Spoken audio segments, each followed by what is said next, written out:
Welcome to Tripura Info News Update. In a significant step towards improving emergency services, Chief Minister Manik Seh, Transport Minister Sushanta Chaudhary, DGP, and other dignitaries attended the ambulance distribution event in Agartala today. Along with the distribution of ambulances, the launch of the vehicle tracking system was also inaugurated to enhance real-time monitoring and faster response. The initiative aims to strengthen the healthcare support system across the state. Listen to what they shared about today's event. দপ্তরের line ডিপার্টমেন্টের কর্মকর্তাগণ এবং প্রিয় সাংবাদিক বন্ধুরা, সবাইকে আমি আন্তরিক অভিনন্দন এবং শুভেচ্ছা জানাচ্ছি যে এরকম একটা অনুষ্ঠানে আপনারা এখানে এসেছেন। আমরা আগেও দেখেছি ট্রান্সপোর্ট ডিপার্টমেন্ট, কিন্তু ট্রান্সপোর্ট ডিপার্টমেন্ট মানে আপনি যদি একটা গাড়ি কিনেন, অফিসে যাবেন, তার রেজিস্ট্রেশন, একটা স্কুটার কিনলে তার রেজিস্ট্রেশন, বা সেটাকে আবার রিনিউ করার, এই ধরনের মানে transport department only for that, এরকমই ছিল আগে। কিন্তু গত বছরও আমি দেখেছি, আমি মাননীয় মন্ত্রী বাহাদুর কে আমি ধন্যবাদ দেব এই ধরনের যে ইনোভেটিভ আইডিয়া, যে আমরা শুধু একমাত্র এই রেজিস্ট্রেশনের জন্য আমরা বসে থাকি না, আদার যেসব সেফটি মেজার দায়বদ্ধতা নিয়ে ওনারা কিন্তু এই কাজটা করছেন।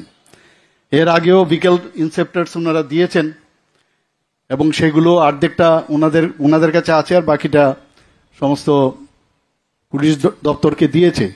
আজকেও আমি অবাক হয়ে গেলাম যে রোড সেফটি অ্যাম্বুলেন্স এখানে দিল, প্রায় 16টা এখানে, 8টা আমাদের যে ফায়ার ব্রিগেড দপ্তরকে দেবে, আর 8টা পুলিশ ডিপার্টমেন্টকে বিভিন্ন থানার তত্ত্বাবধানে থাকবে। এবং যেটা মাননীয় মন্ত্রী বলেছেন যে ন্যাশনাল হাইওয়ের উপর এগুলোর গতিবিধি বেশি দেখা যাবে, কারণ সেখানেই আমরা জানি যে বেশি অ্যাক্সিডেন্ট প্রবণ এলাকা। আমি মাননীয় মন্ত্রী বাহাদুর এবং ওনার যে পুরো টিম পরিবহন দপ্তরকে আমি ধন্যবাদ দেব যে অনেক কিছু চিন্তা ভাবনা যদি করেন, মাননীয় প্রধানমন্ত্রী তো করছেনই, কিন্তু করছেন, কিন্তু আমরা ইমপ্লিমেন্ট করব কি করব না সেটা আগেও হতো, কিন্তু আমরা কিন্তু এটা দেখিনি। এবার কিন্তু আমরা নতুন নতুন যেসব বিষয়গুলো আসছে দপ্তরের উদ্যোগে করেছে সত্যি, এবং আলটিমেটলি কাদের জন্য? যারা সাফারিংস পিপল, যারা আজকে রাস্তায় পড়ে থাকে। আমরা প্রায়ই দেখি বিধানসভায় নিয়ে অনেক আলোচনা হয়েছে, অ্যাম্বুলেন্স যায় কিন্তু তার আগে আমাদের ফায়ার ব্রিগেড দপ্তর থেকে যায়, খোলা যে গাড়ি তার উপর সেই দুর্ঘটনাগ্রস্ত ব্যক্তিকে সেখানে উঠিয়ে ওনারা বিরাট মানে সার্ভিস দেন আমাদের ফায়ার সার্ভিসের যারা কর্মচারী বৃন্দরা আছেন। কিন্তু তারপরেও এটা নিয়ে অনেক আলোচনা হয়েছে। তো এখন এই জায়গার মধ্যে যদি এই ধরনের যে সিস্টেম, এখন জিপিএস সিস্টেম ব্যবহার করে যে তাৎক্ষণিক সেখানে পৌঁছে যাওয়া এবং খোলা আকাশের নিচে গাড়ির মধ্যে বসিয়ে দেখতেও বিশ্রী লাগে, সেটা আমি আশা করি যে এই ধরনের উদ্যোগ সেটা শেষ হবে না, আরো অনেক করতে হবে। আজকে 16টা দিয়ে হবে না, কিন্তু এই যে প্রচেষ্টা, এটা সাংঘাতিক বিষয়। সব জায়গার মধ্যে আমার এখন একটা বেসিক লাইফ সাপোর্ট যে বিএলএস সিস্টেম, সেখানে পৌঁছে যাওয়ার পরে ওই যিনি উইন্ডেড হয়েছেন সেই উইন্ডেড পার্সনকে ভিতরে নেওয়া আসা, তাকে রিসাসিটেশন থেকে আরম্ভ করে সেখানে যদি তার অক্সিজেনের প্রয়োজন হয় অক্সিজেনের সে সুবিধা আছে, ব্লিডিং হচ্ছে তাই ব্যান্ডেজ দিয়ে আপৎকালীন, এটা মানে যদিও এটা বিএলএস এএলএস না, অ্যাডভান্স লাইফ সাপোর্ট না, কিন্তু বিএলএস গোল্ডেন আওয়ারের 1 ঘন্টার মধ্যে যদি পৌঁছে দেওয়া যায় এটা বিশাল ব্যাপার। তো এই জায়গার মধ্যে আমি বলবো যে এই ধরনের উদ্যোগের প্রশংসা না করে কোনো অবস্থায় আমার মনে হয় এটা খামতি থাকবে। আমাদের বলা উচিত যে এই ধরনের উদ্যোগ সত্যি আমাদের ত্রিপুরা সরকারের এই ট্রান্সপোর্ট ডিপার্টমেন্ট থেকে একের পর এক ভেহিকল ইন্সপেক্টরসকে থেকে আরম্ভ করে সব ওনারা করছেন। আগামী দিনেও আরো বেশি নাম্বারে ওনারা এই কাজটা করবেন এবং ত্রিপুরার মানুষের জন্য যারা ঘর থেকে বেরোয়, আমরা আগে শুনতাম, আমরা বিভিন্ন যে সিনেমায়ও দেখেছি, লেখায়ও দেখেছি কি যখনই কেউ ঘর থেকে বেরোয় দুর্গা দুর্গা বললো সবাই, যে তোমার যাত্রা শুভ হোক।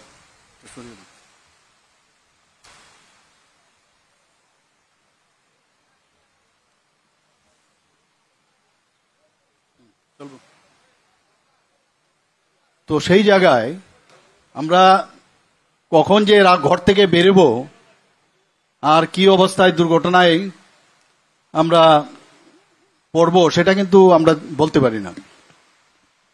কিন্তু এই যে বিষয়, একটা ভেরি ইম্পর্টেন্ট বিষয় আমাদের জন্য, একদিকে জীবন হানি হচ্ছে, আবার আরেকদিকে অ্যাক্সিডেন্টে কারোর পঙ্গু হচ্ছে। তো মানুষকে তার নিরাপত্তা দেওয়াটা আমাদের খুবই আমাদের প্রয়োজন। এবং এই যে বিষয়টা আমাদের ডিজি সাহেব বলেছেন, যে এটা কিন্তু কোনো ব্যক্তিগত বা একটা ফ্যামিলির জন্য এটা লস না, এটা আমাদের রাজ্যের এবং আমাদের দেশের জন্য একটা বিরাট ক্ষতি। কারণ এটা একটা মানব সম্পদ। সেই জায়গায় ওনাদেরকে যতটুকু সম্ভব, যদিও এখানে উনি বলেছেন যে আমাদের ত্রিপুরাতে জাতীয় ডাটা উনি দিয়েছেন, তার থেকে অনেকাংশে কিন্তু আমাদের এখানে সড়ক দুর্ঘটনায় অনেক কম মানুষ মারা গেছে এবং ক্ষতিগ্রস্ত কম হয়েছে এখানে। তো আমরা চাই যে এটাকে কেন না আমরা কম করব। এটাকে আমরা সবাই আসছি যাচ্ছি। এবারে ড্রিম লাইনারের যে ঘটনা হলো আমরা সবাই জানি আহমেদাবাদে, এই ঘটনা এখনো যখন আমরা দেখি বা মনে করি, কিরকম গায়ে কাটা দিয়ে উঠে, যে কিরকম অবস্থা ছিল, যে ফ্লাইটটা উঠলো এবং তাই নয়, পড়ে গিয়ে আবার যারা মেডিকেলের স্টুডেন্ট ছিল তাদের উপরেও আছড়ে পড়েছে, খেতে বসেছে ছেলেরা, সেখানেও প্রচুর আমাদের স্টুডেন্টরা মারা গেছেন। তো কেউ বলতে পারে না কখন কোন জায়গায় দুর্ঘটনা হবে এবং কি কারণে হবে, কিন্তু আমাদের চেষ্টা করতে হবে যেন ইলেকট্রোজেনিক না হয়, আমাদের তরফ থেকে আমাদের অসতর্কতার কারণে যেন এই অ্যাক্সিডেন্টটা না হয়। এখানে আমাদের সেন্ট্রাল গভর্নমেন্ট, আমাদের রাজ্য সরকার, আমাদের পরিবহন দপ্তর, এমআরটিএস দিল্লির, দুজনেই মিলেই কিন্তু চেষ্টা করছে যে সড়ক দুর্ঘটনা যেন কম হয়। এখানে যে অ্যাপ, একটা IRAD এবং EDR, এই অ্যাপের মাধ্যমে যে ব্যবস্থা এখন করা হয়েছে, যারা দুর্ঘটনায় পড়বেন তাদেরকে কোনো অবস্থায় কোনো পয়সা দিতে হবে না, সেই চিকিৎসার সুযোগ ব্যবস্থা করা হয়েছে। আমি মনে করি যারা দ্বিচক্রযানের যারা চালক আছেন তাদেরকে আমি বারবার বলবো, আমাদের দপ্তর থেকে ওখানে বারবার বলে যে দয়া করে হেলমেটটা পরবেন। হেলমেট তো অনেকে আছে স্কুটার চালিয়েছে বা স্কুটি চালিয়েছে, মোটরসাইকেল চালায়, কিন্তু হেলমেটটা নিচেই রেখে দেয়। তো অনেক সময় হেলমেটটা পুলিশের জন্য যেন মনে হচ্ছে যে হেলমেটটা পরতে হবে, আসলে নিজের মাথার জন্য কিন্তু হেলমেটটা পরতে হয়। আজকাল যদি পুরো মাউথ গার্ড নিয়ে হেলমেটগুলো যদি প্রপার হেলমেট যদি পরা হয়, তাহলে যেটা ডাটা বলছে যে বহু ক্ষেত্রে আমরা অনেক মানুষের জীবন আমরা কিন্তু বাঁচাতে পারি। আমি প্রায় আগে যখন চাকরি ক্ষেত্রে যখন কল আসতো, সেখানে বেশিরভাগ ক্ষেত্রে আমি যখন যেতাম তো ম্যাক্সিলোফেশিয়ালের মুখের ভিতরেই প্রথমে আঘাতটা আসে। সেখানে মুখের যত হাড়গুলো আছে প্রথমে সেখানে ল্যাসারেশনও হয়, কিন্তু সেগুলো ট্রিটমেন্টের আগে হেড ইঞ্জুরি হয়। তো সেইগুলো পরবর্তী সময়ে যদি করি কোনো কিছু যায় আসে না, কিন্তু হেড ইঞ্জুরি যদি হয়, এবং সেটা হেড ইঞ্জুরি একমাত্র বাঁচাতে পারে যদি আমরা এই হেলমেটটা আমরা পরি। চালক তো পরে, কিন্তু পেছনের মনে করে আমার পরার কোনো দরকার নেই। কিন্তু এই যে আজকে আমি বলবো যে এই যে অ্যাওয়ারনেস, যে পেছনে যে বসবে তারও কিন্তু হেলমেট পরা বাধ্যতামূলক, আইন তো করেছে, কিন্তু সেখানেও ট্রাফিকেরও কিন্তু অনেক সময় দেখি যে ঠিক আছে প্রথমজন যেহেতু পড়েছে, ঝামেলা কেউ চায় না, দ্বিতীয়জন না পড়লেও চলবে, তো বেরিয়ে গেল। এটা না, এটা কিন্তু যেহেতু আইন করেছে আইনটা মানতে হবে। তো আমি এটাই বলবো যে আজকের এই অনুষ্ঠানে যেটাকে যেন আমাদের ট্রাফিক দপ্তর থেকেও সেদিকে নজর রাখা হয়। আজকে এখানে যে বাণিজ্যিক যে যানবাহন সেগুলোর যে গতি নিয়ন্ত্রণের জন্য যে যন্ত্র এখন বসানো, সেটাও কিন্তু বাধ্যতামূলক করা হয়েছে, যে স্পিডে আপনি চালিয়ে যাবেন, যাদের প্যাসেঞ্জার নিয়ে যাচ্ছে সেখানেও কিন্তু এখন যে আইন অনুসারে সেখানেও একটা যন্ত্র লাগানো হবে, এবং সেই যন্ত্রের কারণে আপনি বেশি স্পিডে যদি আপনি চালান, আলটিমেটলি কিন্তু আপনি আইনের অধীনে আপনি চলে আসবেন। আমরা এটাও এখানে আইন হয়েছে যে ন্যাশনাল হাইওয়ে, যে রাস্তার থেকে 100 মিটার দূরে যেখানে লিকার বিক্রি হয়, সেই লিকার বিক্রি কিন্তু একদম রাস্তার পাশে হতে পারবে না, 100 মিটার দূরত্বে থাকতে হবে। আমি প্রায়শই যখন যাই বিভিন্ন জায়গায় দেখি, আমি আমাদের যিনি ফিনান্স মিনিস্টার আছেন উনার ওইটা দপ্তর, সেখানেও আমি উনার সাথে যখন আমার চোখে আসে আমি উনাকে বলি অমুক জায়গায় আমি দেখে এসছি, এটা কিন্তু ন্যাশনাল হাইওয়েতে পড়ে। তো আপনি একটু দেখুন বিষয়টা। এখানে তো যেহেতু আইন আছে, আইনের আমাদের পালন করা উচিত। আমরা ত্রিপুরা বিকেল স্ক্র্যাপিং পলিসি 2024 আমরা করেছি। সেখানে সরকারি, এখনো বেসরকারিতে এখনো সেটা লাগু হয়নি। 15 বছরের ঊর্ধ্বে যেসব বিকেলসগুলো আছে সেইগুলো কিন্তু আর চালানো যাবে না, সেগুলো এই স্ক্র্যাপিং পলিসির মাধ্যমে সেগুলো আমরা বাদ দিচ্ছি। এখানে অলরেডি কথা হয়েছে, এখানে টিভির স্ক্রিনেও দেখানো হয়েছে যে রাহ বীর প্রকল্প, যেটা আগে সুনাগরিক প্রকল্প ছিল, এমওআরটিএইচ আমাদের কেন্দ্রীয় সড়ক পরিবহন ও মহাসড়ক মন্ত্রণালয় 21শে এপ্রিল 2025 এই প্রকল্প চালু করেছে। এখানে এই বিষয়ে কথা বলা হয়েছে, যদি তাৎক্ষণিক কোনো ব্যক্তি যিনি আঘাতপ্রাপ্ত হয়েছেন তাকে যদি সাহায্য করে হসপিটালে নিয়ে যান, তাহলে উনাকে 25,000 টাকা এবং একটি সার্টিফিকেট প্রদান করা হবে। হিট অ্যান্ড রান স্কিম এটা চালু হয়েছে 25শে ফেব্রুয়ারি 2022। সেখানে ফেব্রুয়ারি 2022 সেখানে মৃত ব্যক্তিকে 2 লাখ টাকা অবধি দেওয়া যাবে, এবং যারা গুরুতর আহত হবে তাকে 50,000 দেওয়ার ব্যবস্থা করা হয়েছে। এবং এখানে 5 মে 2025 যে কোনো 7 দিনের জন্য যে একটু আগে আমাদের মাননীয় মন্ত্রী বাহাদুর বলেছেন যে যদি দেখা যায় যে আমাদের ত্রিপুরা সরকার থেকে সেই এটা চালু করেছেন, যদি দেখা যায় কোনো অ্যাক্সিডেন্ট হয়েছে কোনো ব্যক্তিকে ওখানে চিকিৎসার যে কোনো আমাদের যে অনুমোদিত যে হাসপাতাল, সেখানে ট্রিটমেন্ট হলে 1,50,000 টাকা সেখানে তার চিকিৎসার ব্যবস্থা সেখানে করা হয়েছে। আমাদের রোগ অ্যাক্সিডেন্টের সবচেয়ে বড় যে বিষয়, আমাদের সবাই কিন্তু সতর্ক থাকতে হবে। কিন্তু এটা একটা আনফরচুনেট যে আমরা সব জেনে শুনেও কিন্তু আমরা এগুলো পালন করি না। সব জানি, কিন্তু শিক্ষিত থেকে আরম্ভ করে যেই হোক, যে কোনো মানুষ, আমরা জানি এইভাবে আমার সড়ক পার হতে হবে, আমার এইভাবে চলতে হবে। যিনি ড্রাইভিং করছেন উনিও জানেন, কিন্তু মাঝে মাঝে কন্ট্রোল থাকে না কিন্তু, বা ওই সময়ে দেখা যায় যে একটা ভুল করে বসে, কিন্তু ভুলের জন্য কি ভুলের মাসুল কি দিতে হয় সেটা কিন্তু আমরা জানি, যে জীবন হানি হতে পারে, পুরো ফ্যামিলি সর্বশান্ত হবে। আর যেটা আমি বললাম, আমাদের রাজ্যের এবং দেশেরও একটা মানব সম্পদ আমরা হারাতে পারি। এখানে আমরা যে ওভার স্পিডিং, যেটা আমার পূর্ববর্তী বক্তারা বলেছেন, যে ওভার স্পিডিং গাড়ি যখন চালায় বা মোটরসাইকেল চালায়, আমরা মাঝে মাঝে যেরকম আওয়াজ শুনি মোটরসাইকেলের, ওরে বাপরে সাংঘাতিক অবস্থা, যে স্পিডে যায়। আর মনে মনে ভাবি যে যদি অ্যাক্সিডেন্টটা হয়, কারণ আমি নিজেও দেখেছি যখন का है वो ओवर स्पीडिंग है। नेशनल लेवल पर एक स्टडी की गई और जिसमें पाया गया है कि करीब 71% एक्सीडेंट ओवर स्पीडिंग के वजह से होते हैं।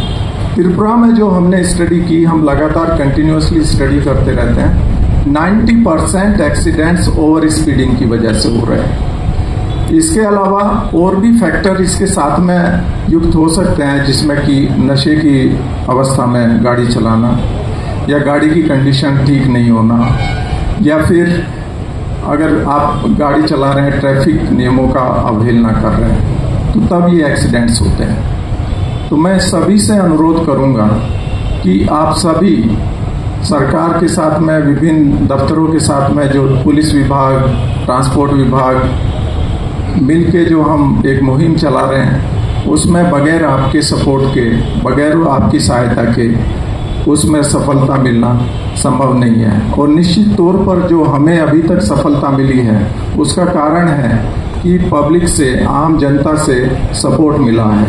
जो हमारे लोग ट्रैफिक रूट्स यूज कर रहे हैं, जो गाड़ियां यूज कर रहे हैं, पेडेस्ट्रियन हैं, उनका सपोर्ट मिला है, तभी जो ये डेथ हैं और नंबर ऑफ एक्सीडेंट केसेस उसको हम काफी हद तक कम कर पाए हैं। तो ओवर स्पीडिंग सबसे बड़ा फैक्टर है और ये कहा जाता है कि अगर 1% स्पीड बढ़ती है अबाउ 50 किलोमीटर पर आवर तो 4% चांसेस बढ़ते हैं डेथ होने के एक्सीडेंट में। और अगर 50 किलोमीटर से 65 किलोमीटर पर आवर तक की रफ्तार बढ़ती है तो उसमें 4.5 टाइम्स ज़्यादा चांसेस होते हैं एक्सीडेंट होगा। अगर हेलमेट के बगैर आप टू व्हीलर चला रहे हैं तो उसमें डेथ के चांसेस 6 टाइम्स बढ़ जाते हैं। अगर हेलमेट पहन के चले तो 6 टाइम कम डेथ के चांसेस होते हैं। तो मेरा सभी से अनुरोध होगा कि आप ट्रैफिक आइन को माने, ट्रैफिक आइन के मुताबिक चलें, जिससे कि हम ये जो डेथ हैं अपने यहाँ पे उसको कम कर सके, इंजरीज को कम कर सके। एक एस्टिमेट के मुकाबले की हमारी जो पूरी आय है, जीडीपी है, उसका 3% हम हर साल खोते हैं, लॉस करते हैं because of road traffic accidents. और इसमें अगर इंडिया का जीडीपी को देखा जाए तो करीब 5,60,000 करोड़ रुपए का नुकसान होता है। त्रिपुरा में भी अगर त्रिपुरा की एस्टिमेटेड जीडीपी इस साल करीब 1 लाख करोड़ है, करीब 3,000 करोड़ का नुकसान त्रिपुरा को भी होता है। और इसमें सबसे ज्यादा नुकसान होता है कि जो हमारे यूथ हैं मोस्टली उन्हीं की डेथ होती है। 18 से 45 ईयर्स का एज ब्रैकेट में करीब 66% लोग जो मर रहे हैं वो इस एज ब्रैकेट के हैं, जो कि सबसे प्रोडक्टिव एज होती है किसी की भी लाइफ। तो ये परिवार को ही नुकसान नहीं है, समाज को नुकसान है, प्रदेश को नुकसान है, देश को नुकसान है। तो हमें किसी भी हालत में इसको कम करना है। আমার এখনো মনে আছে যে গত অগাস্ট মাসে আমরা জানি যে রাজ্যে ভয়াবহ বন্যা হয়েছিল এবং ঠিক তারই পর সময়ে অগাস্ট মাসের শেষের দিকে এই মাটি একই স্থানে পরিবহন দপ্তরের তরফ থেকে আমরা 16খানা গাড়ি প্রদান করেছিলাম মডার্ন ইন্টারসেপ্টর যুক্ত করে ভেহিকেল বুলেরো গাড়ি 8খানা আমরা পুলিশকে দিয়েছিলাম এবং 8খানা আমরা নিজেদের ট্রান্সপোর্ট দপ্তরের জন্য রেখেছিলাম। গত 4 মাস আগে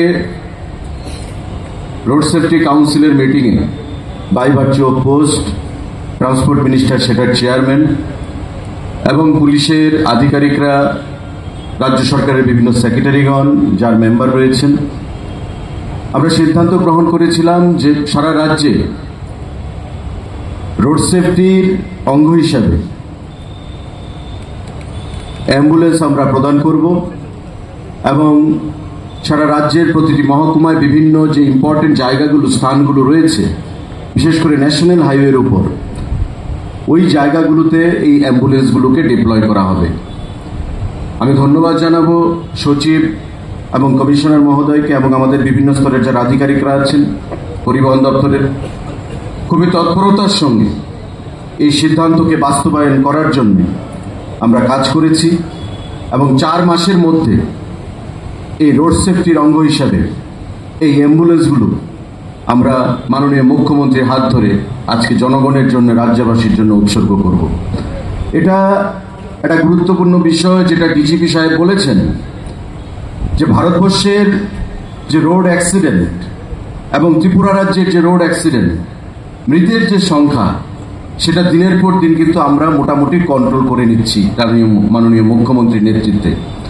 এবং পুলিশ, ট্রাফিক, পরিবহন দপ্তর যৌথভাবে আমরা মনে করি যদি আমরা কাজ করতে পারি বা আমরা যে কাজ করছি সেটা আগামী দিনে রাজ্যের অ্যাক্সিডেন্টের ক্ষেত্রে আমরা একটা আমূল পরিবর্তন আনতে সক্ষম হব।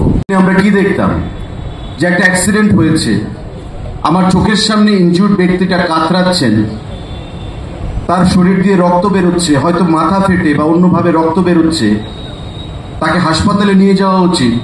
কিন্তু আমাদের কেউ, আমরা দেখে দেখে এখানে ভিডিও ক্যামেরা করছি, লাইভ করছি, ছবি তুলছি, কিন্তু তাকে হাসপাতালে পাঠানোর প্রয়োজনীয়তা বোধ করছি না। মানুষের মধ্যে এটা ছিল একটা সময়। কারণ কি? পুলিশের ভয়, আমাকে আমার রেকর্ড স্টেটমেন্ট করা হবে, আমাকে পুলিশ নাজেহাল করতে পারে, তাই আমার দরকার নেই পুলিশি ঝামেলার মধ্যে পড়ার, এই একটা মানসিকতা ছিল। কিন্তু বর্তমান সময়ে আমরা দেখতে পাই পুলিশ, ট্রাফিক এবং ট্রান্সপোর্ট দপ্তরের যৌথ প্রয়াসে আমাদের মানুষের মধ্যে যে সচেতনতা, অ্যাওয়ারনেস, সেই জিনিসটা আমরা আনতে পেরেছি। এবং সুপ্রিম কোর্ট বলেছে যে বর্তমানে যদি কোনো ধরনের ইনজিউর্ড ব্যক্তি রাস্তায় আক্রান্ত হয়, সবার আগে তাকে হাসপাতালে পাঠাও, তাতে কোনো ধরনের পুলিশি হয়রানি করা হবে না। তার বাইরে গুড সামারিটান 5,000 টাকা গুড সামারিটান হিসেবে তাকে পুরস্কার করা হবে, পুরস্কৃত করা হবে। আপনারা জানলে খুশি হবেন, নিশ্চয়ই আপনারা জেনেছেন যে ভারতবর্ষের সরকার এই গুড সামারিটান যে প্রকল্প বা তার যে অ্যামাউন্ট 5,000 টাকা থেকে বাড়িয়ে 25,000 টাকা করে দিয়েছে। অর্থাৎ এখন যদি কোনো ব্যক্তি রাস্তায় আক্রান্ত হয়, রোড অ্যাক্সিডেন্টের শিকার হয়, যে ব্যক্তি তাকে গোল্ডেন আওয়ার মানে 1 ঘন্টার মধ্যে হাসপাতালে পৌঁছে দেবে, ওই ব্যক্তিকে 25,000 টাকা পুরস্কৃত করা হবে পরিবহন দপ্তরের তরফ থেকে। তো এটা শুধু টাকার জন্য নয়, মানুষকে উদ্বুদ্ধ করার জন্যে, মানুষের মধ্যে সচেতনতা বৃদ্ধি করার জন্যে, যে মানুষ হিসাবে মানুষের প্রতি আমাদের যে দায়িত্ব, সেই দায়িত্বটা পালন করার জন্য। এবং সেটাকে মাথায় রেখে আমাদের এই অ্যাম্বুলেন্সগুলো, অত্যাধুনিক অ্যাম্বুলেন্সগুলো সেখানে একটা বিরাট ভূমিকা পালন করবে রাজ্যের মানুষকে সুরক্ষা প্রদান করতে এবং রোড অ্যাক্সিডেন্টের শিকার যে ব্যক্তিরা থাকবে তাদেরকে নিয়ার বাই বা নিকটবর্তী হাসপাতালে পৌঁছে দিতে, তার জীবন বাঁচাতে। এবং এটা যদি আমরা করতে পারি, ডিজিপি সাহেব যেটা বলেছেন যে রোড অ্যাক্সিডেন্টের সংখ্যা এবং অ্যাক্সিডেন্টে মৃতের সংখ্যা আমাদের রাজ্যে কিন্তু অনেকটাই কমে গেছে বিগত দিন থেকে। ন্যাশনাল হাইওয়ের সংখ্যা বেড়েছে, যানবাহনের সংখ্যা বেড়েছে, স্পিড সেখানে লিমিট অনেকে মানতে চায় না, অনেকে হেলমেট পরতে চায় না। প্রতিনিয়ত আমাদের দপ্তর থেকে আমরা সচেতনতা করে যাচ্ছি যে হেলমেট পরুন, জীবন বাঁচান। অনেকে একটা বাইকের মধ্যে 3 জন 4 জন ছেলে মেয়ে পরিবারকে নিয়ে যাচ্ছে, ট্রাফিক যদি ধরছে তখন ট্রাফিকের বিরুদ্ধে, পুলিশের বিরুদ্ধে গালমন্দ করা হচ্ছে। সেই জিনিসগুলো মনে রাখতে হবে যে আমাদের প্রতিটা লাইফ ইম্পর্টেন্ট, প্রতিটা লাইফ প্রেশাস, এবং লাইফ বাঁচাতে গিয়ে ভারতবর্ষের সরকার বিভিন্ন প্রকল্প ঘোষণা করছে।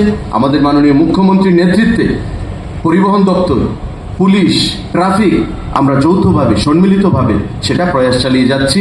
এই অ্যাম্বুলেন্সগুলো প্রদান আজকে তারই লক্ষণ বন্ধুরা। Subscribe to Tripura Info and press the bell icon so that you never miss any latest updates and news on Tripura.